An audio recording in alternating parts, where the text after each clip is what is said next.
ये 10 लक्षण भगवत प्राप्ति करने वाले उपासक के हृदय में जागृत हो जाते हैं। बहुत ध्यान से सुनना। ये 10 लक्षण जब प्रकट होने लगे तो जान लेना कि अब हमारा परम सौभाग्य उदय होने जा रहा है। बस हम भगवत साक्षात्कार के नजदीक हैं। जब तक इन 10 लक्षणों में कमी दिखाई दे तो संभालो इन 10 लक्षणों को अपने जीवन में पक्का। इन 10 का पूर्ण होना मतलब भगवत साक्षात्कार को होना। धृति क्षमा दमोस्तेयम शौचमिंद्री निग्रह धीर विद्या सत्यम क्रोधो दशकम धर्म लक्षणम। धृति सबसे पहला है। धृति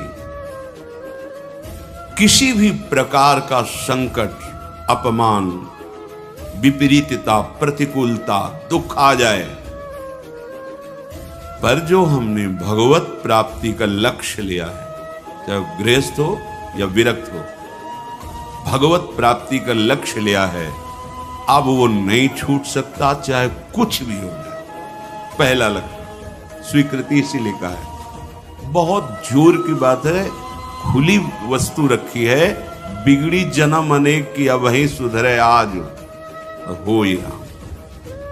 ये स्वीकृति बहुत बड़ी बात है।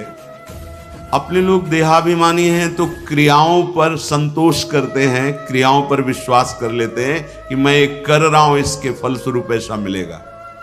लेकिन उस सब करने का फल होता है होना, और वो सत्संग से प्राप्त हो जाता है एक क्षण में। इसीलिए स्वर्ग सुख, मोक्ष सुख, मर्त्यलोक के सुख की बात क्या, सत्संग के समान नहीं रखा गया। तात स्वर्ग अपवर्ग सुख धरी तुला एक अंग तूलन ताहि सकल मिल जो सुख लव सत्संग।